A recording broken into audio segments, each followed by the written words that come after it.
So, good evening, everyone, and thank you very much for being here. We're extremely honoured to have with us today Professor John Holmwood, who is Professor of Sociology at the University of Nottingham.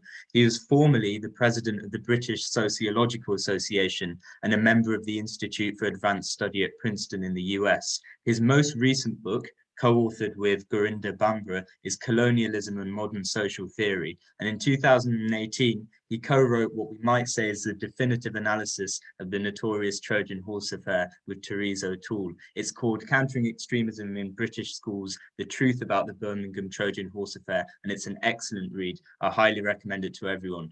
Professor Holmwood is also currently serving as co-chair of the People's Review of Prevent.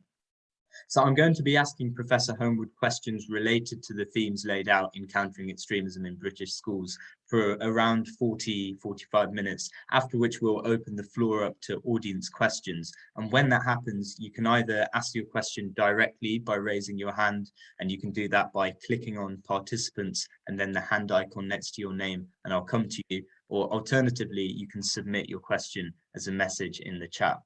So, Professor, thank you very much for being here. Before we discuss the details of the Trojan Horse affair, I think it's worth examining the broader context that this all took place in.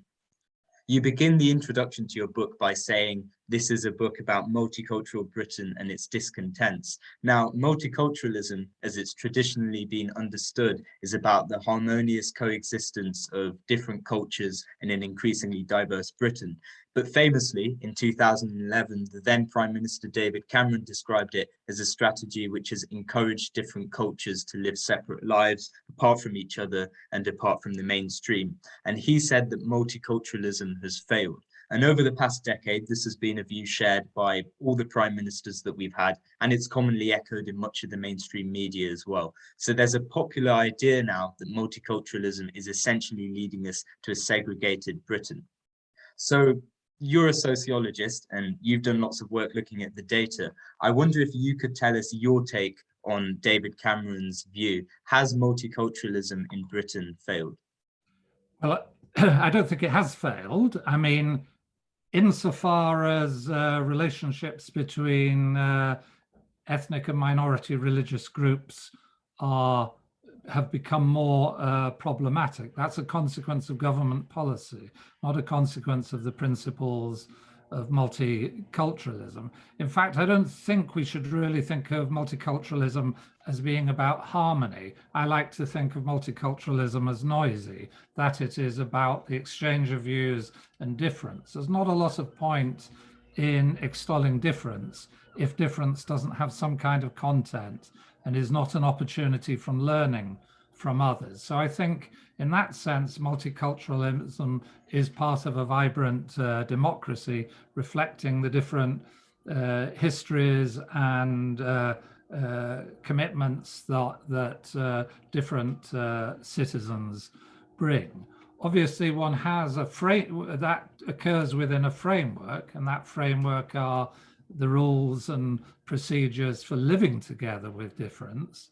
And if one looks at the evidence, then what one sees is that the group in Britain that is most committed to that framework, let's call it the rule of law, the commitment to democracy, respect for the views of others, and religious tolerance. British Muslims in all the major sociological studies come out as the most committed to those values. So one has a paradox that the group who is identified as most at odds with mainstream values is the group that is most acting most in consistently with them. Of course, there's an important thing, which is that there is a difference there, and that difference is religious differences. So obviously, if I say, well, all communities are segregated when they attend to their religious traditions and their religious practices. A mosque is not a multicultural space, nor is a Catholic church a multicultural space. They're places where people express belonging and common commitments and rituals.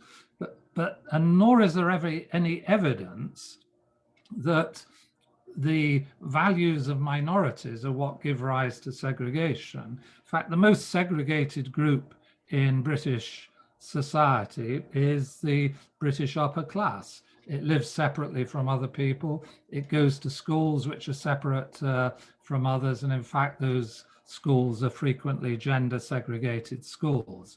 So you have a paradox of an elite that conducts itself in ways which are separate, that represents the separateness of others, which is frequently simply a consequence of poverty and disadvantage, as not as living segregated lives.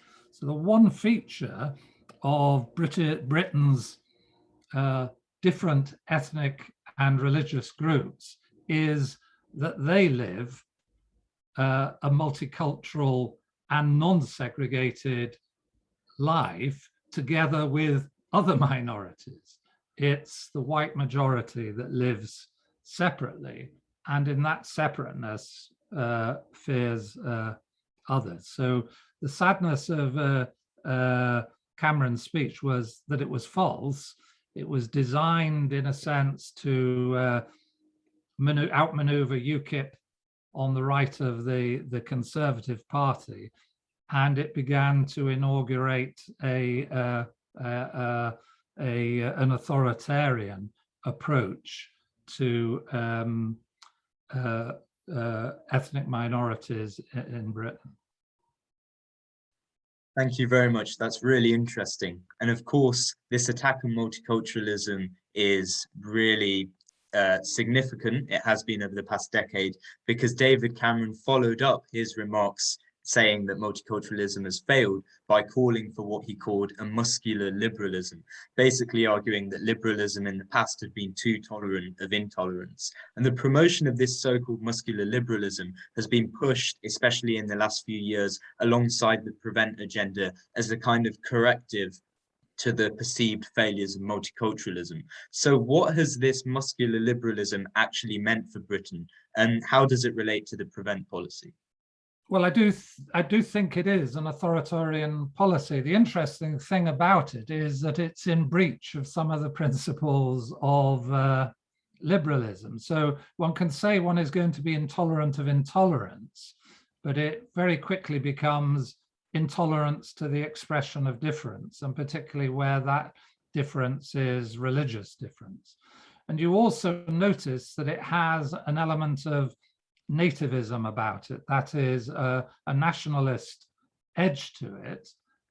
You have lots of statements. If you read any government statement, there's a statement about how Britain is a successful multi-ethnic and multiracial society, and then an argument against multiculturalism. If we are a successful multi-ethnic, multiracial society, then we are multiculturalism, and that's part of the success.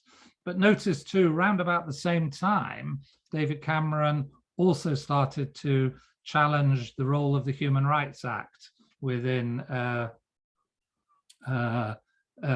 within Britain, and that's been a feature of successive prime ministers up to the present. And possibly people are not aware, but there's currently a review of the Human Rights Act, which is due to deliver its findings in this summer. And of course, the purpose of the review is to examine the possibility of repealing the Human Rights Act and even withdrawing from the European Court of Human Rights. So it's a peculiar liberalism that in a sense represents liberalism nationalistically and doesn't wish to be constrained by the norms of international human rights standards.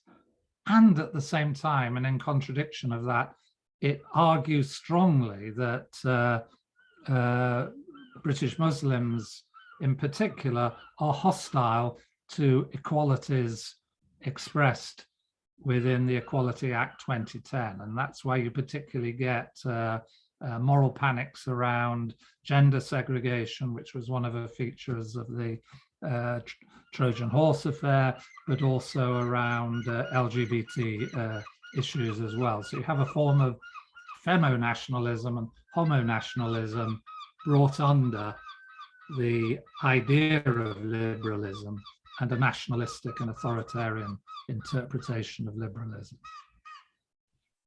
Great, that's really interesting. Thank you. So off the back of that, I want to now discuss the actual Trojan Horse affair of 2014. And people here may not actually remember it. I was in year 8 at the time, and I had no idea about it. So in 2014, long story short, the mainstream media induced a nationwide panic concerning a supposed plot to Islamicize Birmingham state schools. And this was on the basis of an anonymous letter sent to the Birmingham City Council blowing the whistle on this Islamic plot. Now, it's now generally accepted that this letter was actually a hoax, and the cases against the accused teachers eventually collapsed. And you were an expert witness in the professional misconduct cases brought against the teachers, and you wrote a book about the whole thing, so you know more than most. Could you tell us then, what is the truth?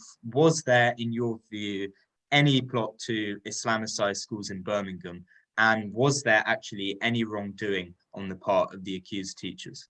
I'd say no plot to Islamicize and no wrongdoing. That's not the case.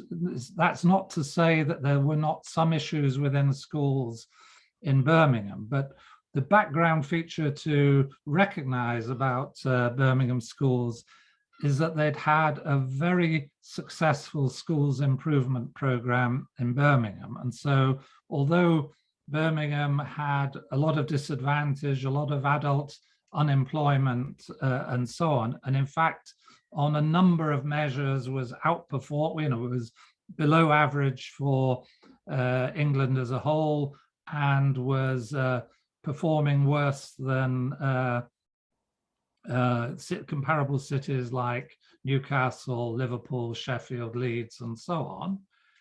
Notwithstanding that, its schools were above average, and they were above average, and they had well above average ethnic minority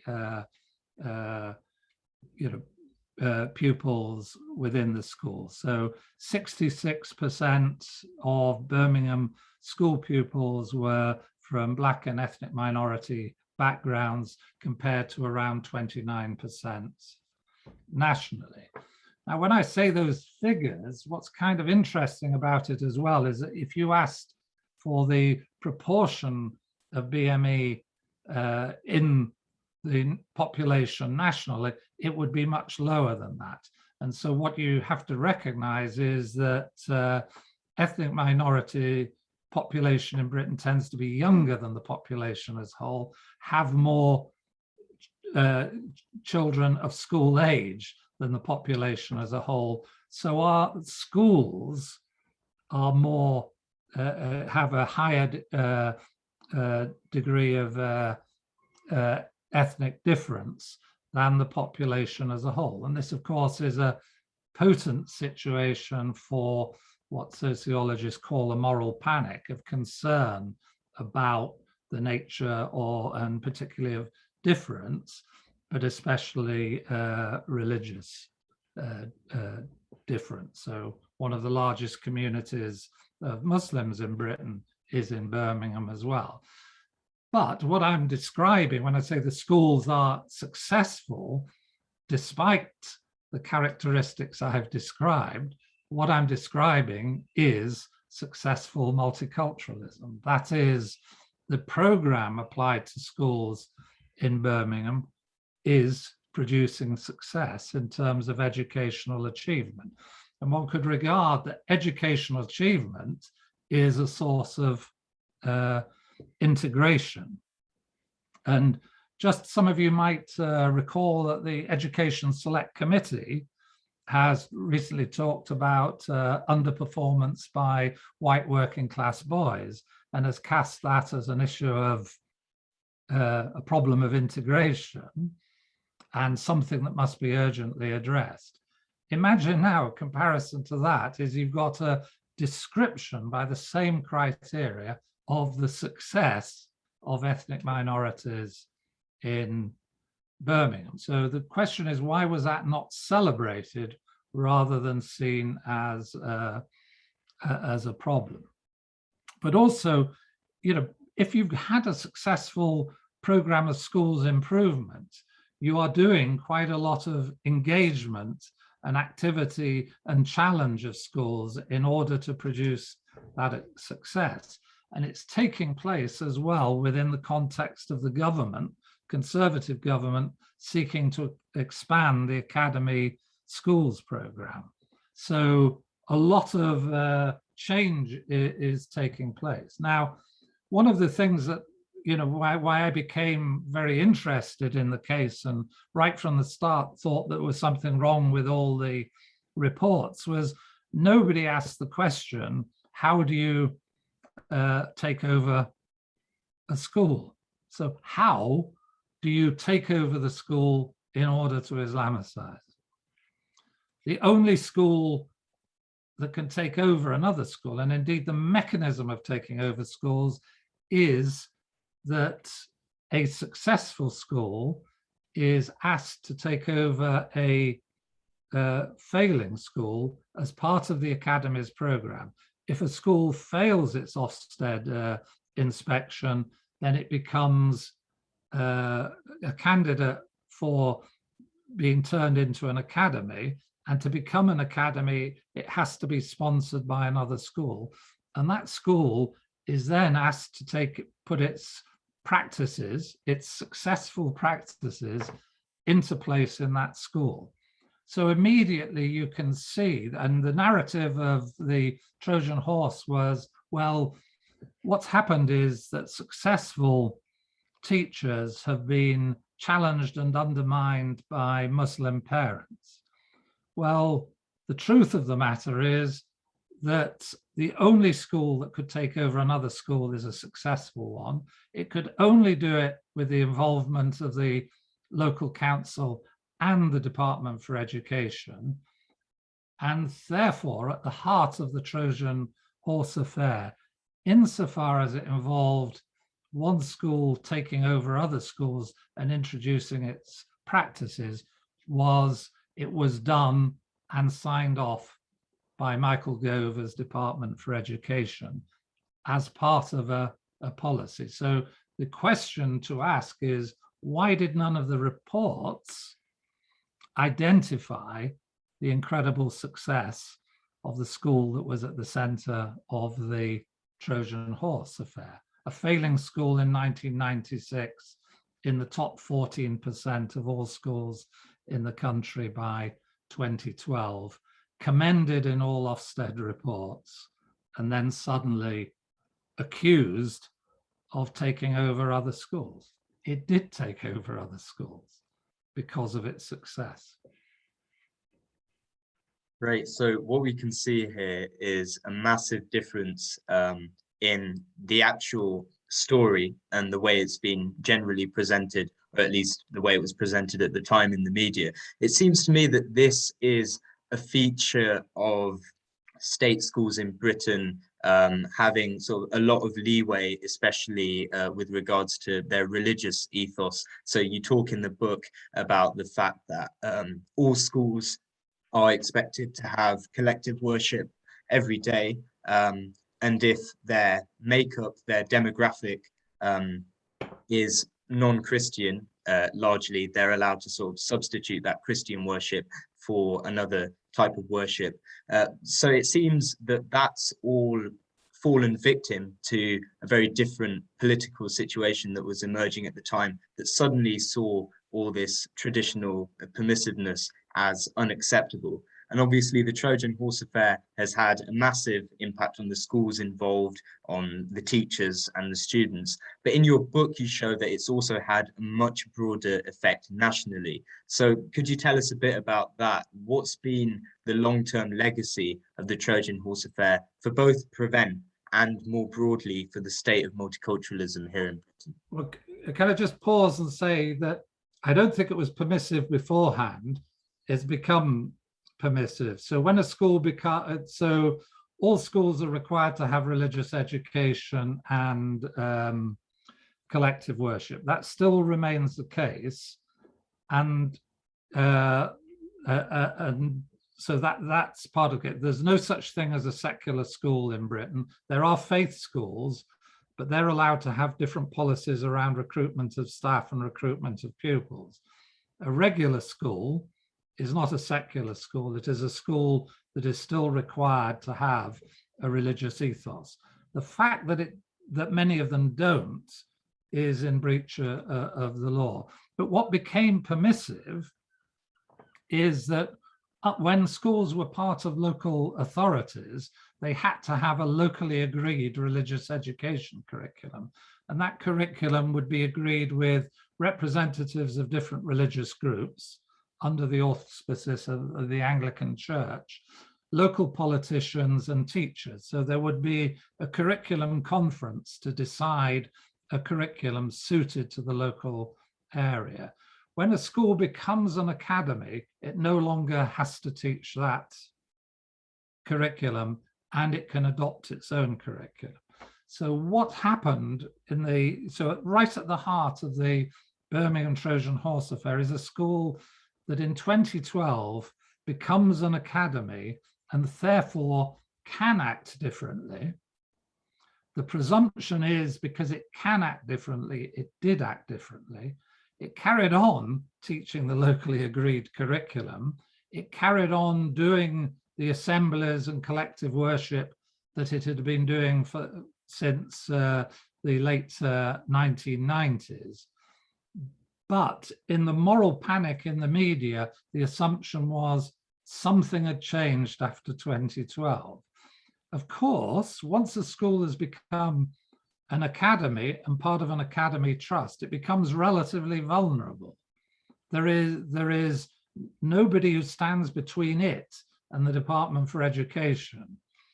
When it's in a local authority, it's being visited on a regular basis by council officials, by people from the education department and so on. So they know the school. In Birmingham, when the Trojan Horse affair hit the headlines, there was nobody in the city council who could say, well, we know what this school is about. We've worked with it in the past. For 2 years, it had been free, in inverted commas. It carried on doing the same things, but it was defenseless. And that then hit, and what escalated was the presentation that what had taken place in the school was extremism at worst, that was the Clark findings, religious conservatism at best, undue religious influence and so on. And none of these claims had any evidential basis to them, but they now became the basis of renewing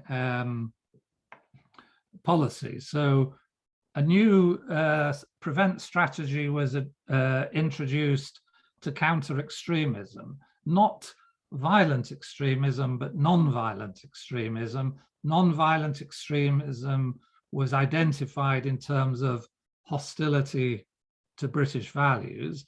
The only example that was given of a problem of non-violent extremism was the Trojan Horse case. The Trojan Horse case hadn't gone through the courts at that point, so the government was presuming the outcome of the courts was leaking information about the Trojan Horse school, and the school had no, or the teachers, governors had no recourse to defend their reputations.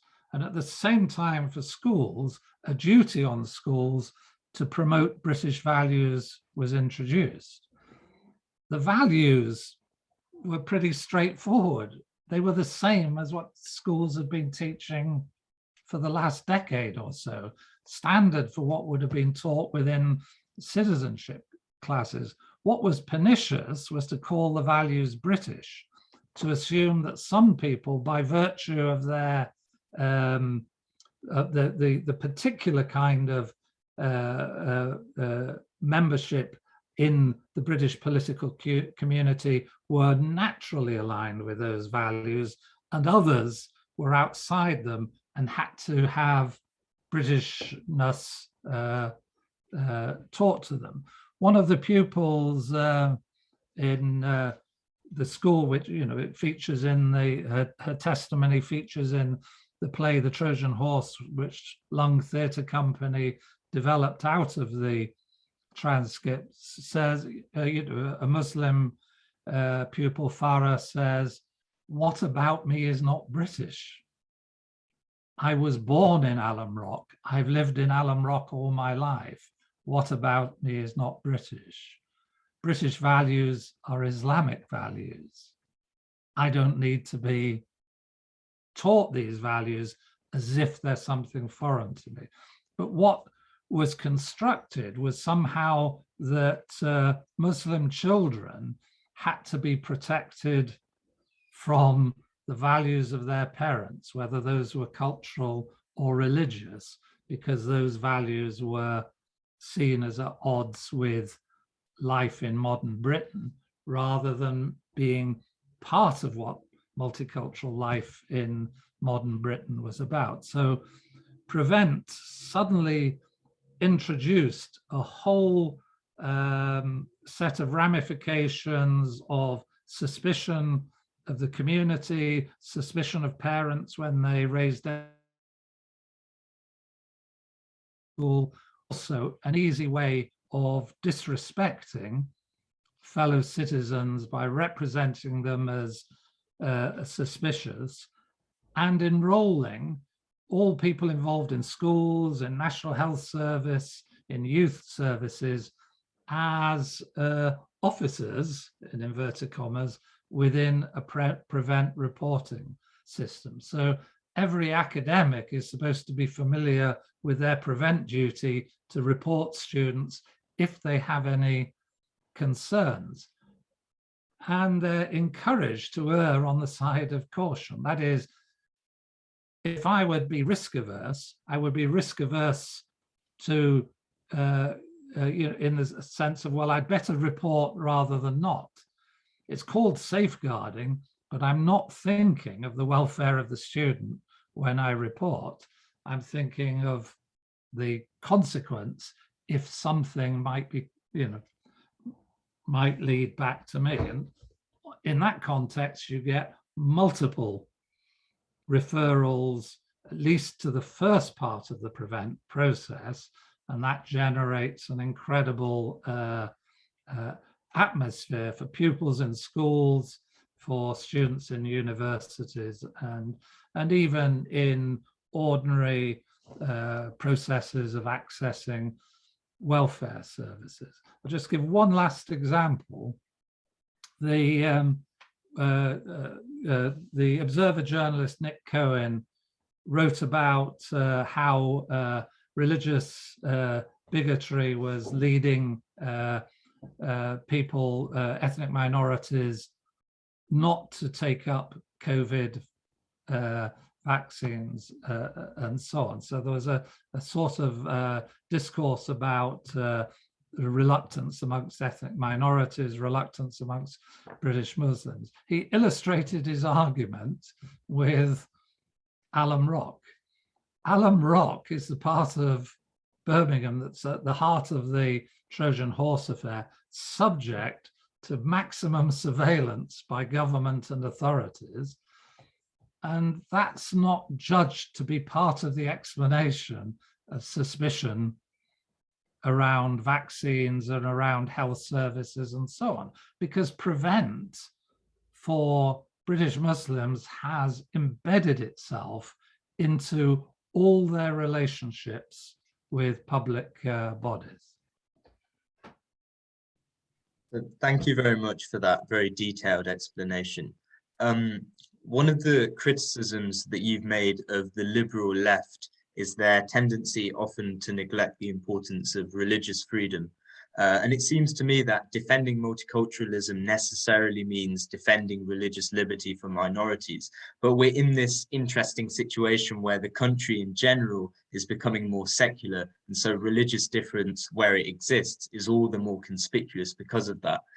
So my question is, in what ways do you think religious freedom has been threatened by the government in recent years? And what do you think explains the lack of any significant or successful campaign by anyone to defend it? Well, I think liberalism and secularism in a way go together, and many secular liberals forget the way in which liberalism emerged in arguments about religious toleration. So that is in the recognition that people would have religious commitments. The Equality Act of 2010 includes religious expression as something which is a protected characteristic. And that protected characteristic is expressed within the ways in which public policy is supposed to be enacted. So if we talk, and the audience here will be aware of the context of what I'm saying, is if we talk about sex and personal relationship education within schools, the guidelines for that say explicitly that how it is done has to take account of the religious and cultural views of parents and the communities in which the school is located. So that doesn't mean that parents have the right to say that LGB issues can't be taught. They have the right to discuss how they should be taught. And the requirement under the legislation is not to discriminate. The requirement under the legislation is not that you have to affirm.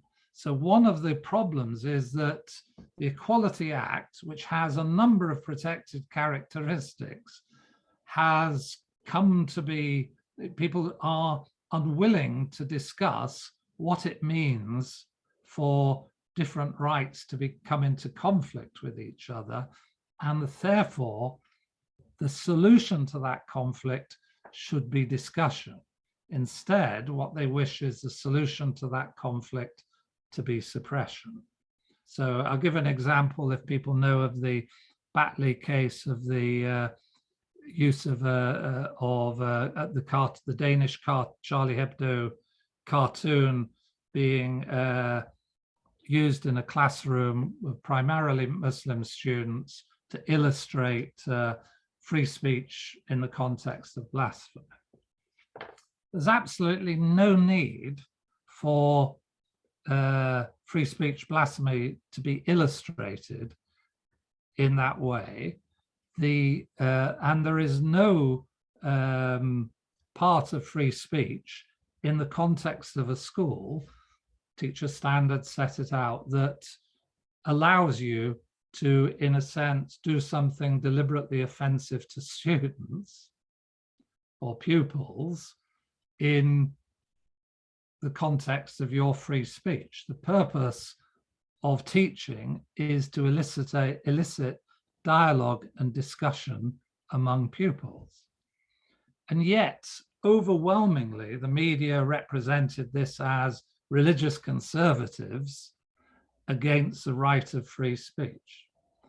There was an independent inquiry done. The independent inquiry vindicated the pupils, the parents, but wouldn't publish the results of the inquiry. Said it was a mistake on the part of the teacher, and again got criticized for giving way to parents. So what you see is that the way in which we think of liberalism is that we don't believe truly in the right of others to express and debate so that we can find a solution to the situation. In all the cases that I've read about the issue of religious commitments and attitudes towards LGBT issues, the only or the major opposing group comes from Christian evangelicals, not from Muslims. And generally speaking, the charities that work around these issues say that they're able to have good discussions with Muslim parents about it. But the consequence of those discussions is to modify the curriculum.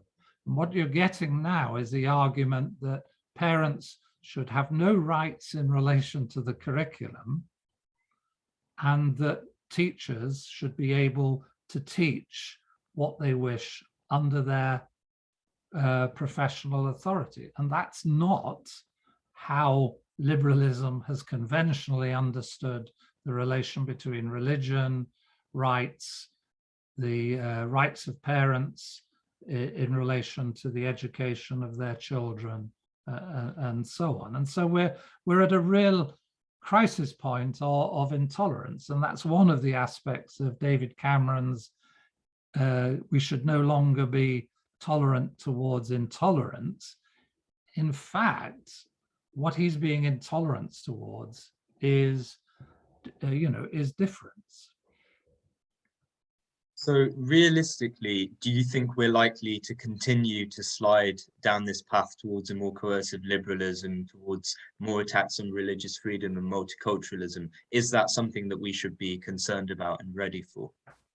I think so. I think there are various groups, and there are various phrases that you can look at to see how that is done. So, for example, the National Secular Society and British Humanists argue that it's important that children learn about religion. And that's kind of significant, because what they don't wish children to do is learn from religion. That is, religion shouldn't be thought of as a source of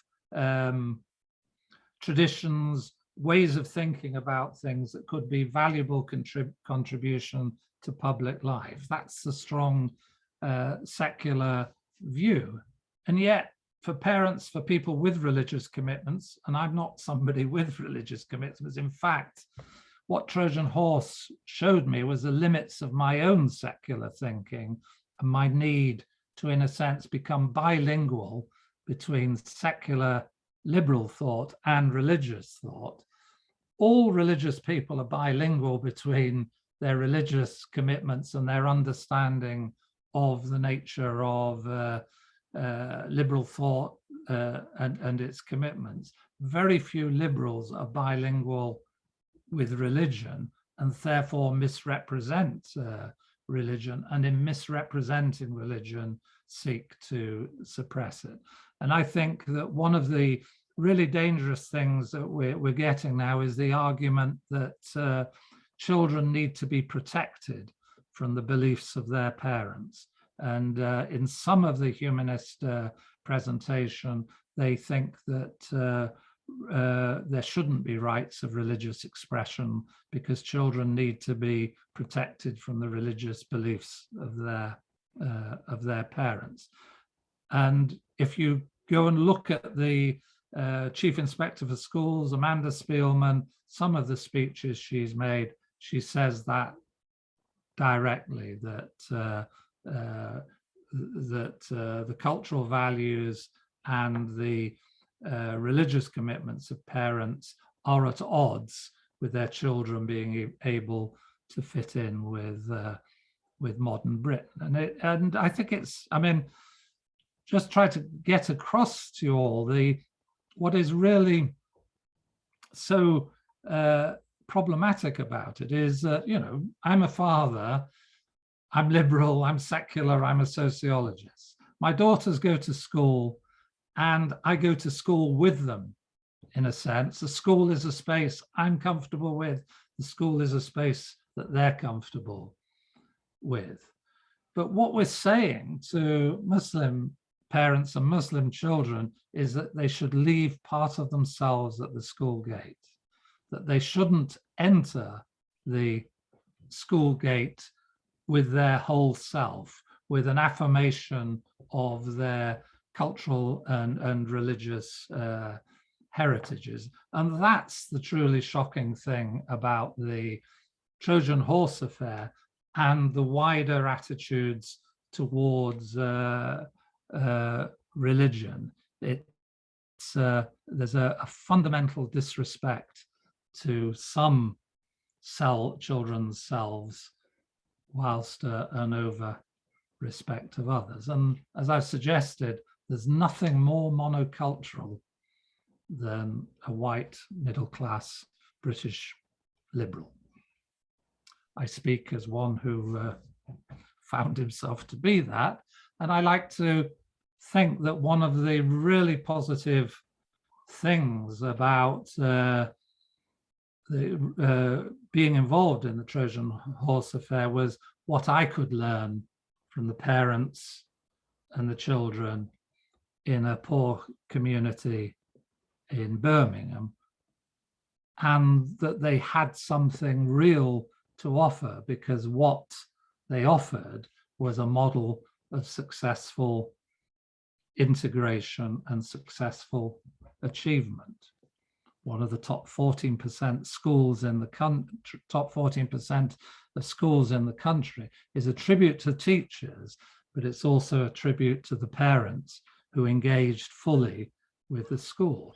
What Prevent does, and what this discourse around religion does, is actually encourage disengagement when what we really need is engagement.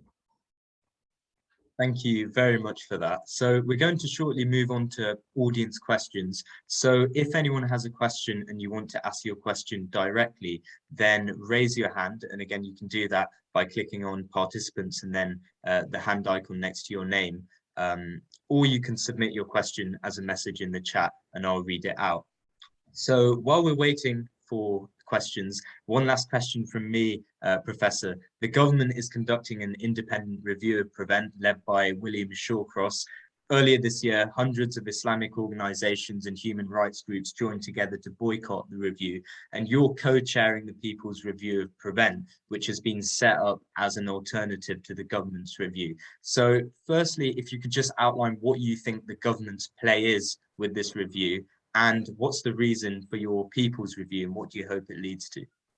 Well, the government, I think, has undermined the idea of independence in independent reviews. So the purpose of an independent review should be to examine policies and procedures, to consider whether they're proportionate, consider the arguments and evidence in favor of them, and to address unintended consequences. It's quite clear that the government doesn't believe that as an independent review. What it wishes the review to do is produce recommendations consistent with its own policies. And so in setting up the review is supposed to make recommendations to Parliament, and government respond to those recommendations. What's clear is that the government will be feeding its policy in for the recommendations to be made consistent with it. We saw that in the Sewell report on the race disparity. So one of the things then, if you boycott something, and of course your views don't get heard unless you organize a means for them to be heard. And the idea is to find a way of presenting that into debate, because an independent review is not supposed to be providing something for the government. It's supposed to be providing something which also functions in the court of public opinion.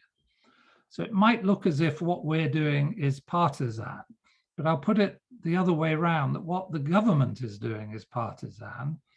And I see a connection to my role as an expert witness in the Trojan Horse affair. A court case is necessarily a partisan process, or a process of examining issues by contestation between prosecutor and defense. as an expert witness, you're asked for your evidence because obviously it's believed that it's helpful to the defense. If you're a defense witness and vice versa, if you're a prosecution expert witness. But what the actual description and remit of an expert witness is, whoever has called them, their duty is to the court. Their duty is to present an honest and considered view of evidence and argument. So I see the independent review, the People's Review of Prevent, as an antidote to the government's politicization of independent reviews. It necessarily will have a partisan element to it because it's organizing and presenting the arguments that are call into question existing policy on prevent, but it will do so in a way that makes the evidence and arguments open to scrutiny. Otherwise, what the government is doing now in reviews is receiving evidence and only reporting the evidence that agrees with it. After the Sewell report, all sorts of groups said, well, we gave evidence which was quite different from what the report said. The report didn't even consider that it had to, in a sense, evaluate and rebut evidence that was put for it. It just ignored it and so on. So that's really the context, and also at a really important moment, because if you accept what I've said so far, we're becoming increasingly authoritarian. One of the aspects of what might be happening at the same time is the repeal of the Human Rights Act. The other thing that is happening is changing of sentencing, increasing the penalties for unlawful demonstrations, and at the same time making more stringent criteria for what constitutes an unlawful demonstration. And just to give the last tweak to that, you'd say, well, what would make a demonstration unlawful is that if it's too noisy. Now, remember where we started. I think multiculturalism should be noisy. I think democracy should be noisy. So it's interesting that we now have a government that is seeking to quieten the population through the way in which it defines noisy demonstrations as a nuisance and something that is to be rendered unlawful. Excellent, thank you. And we've got an interesting question from Lewis, who asks, is it possible to stop or fight back this coercive strong-arm form of liberalism, or is it inevitable that there will ultimately be a slide into this form of liberalism? If we can combat it, what would be best? Well, I think the best way of combating it is argument and evidence. That ultimately one has to say that what has happened is that the focus has been on British Muslims. Trojan Horse happened not simply to British Muslims, but to British Muslims living in the poorest part of Birmingham. So there's a fundamental disrespect both to their religion and to themselves as people by virtue of them being poor. So what we have to learn is to respect everyone, and what it means to respect everyone is not to agree with them, but to actually allow their opinions to have the oxygen of being heard. What this dangerous form of liberalism is about suppressing voice. I think what is happening is, and what happens with all authoritarianism, is that it moves against more and more groups. So environmental activists, for example, is one group, animal rights, and so on. These are all things that can be described as extreme under the government's definitions of extremism. So I think gradually a coalition is being formed. I think, though, we should point out really strongly to liberals that if they begin to think that liberal rights are being undermined, they should reflect on where that undermining began first. As was said for fascism before the Second World War, first they came for Jews and I did nothing. Well, this time they came first for British Muslims, and most people did nothing.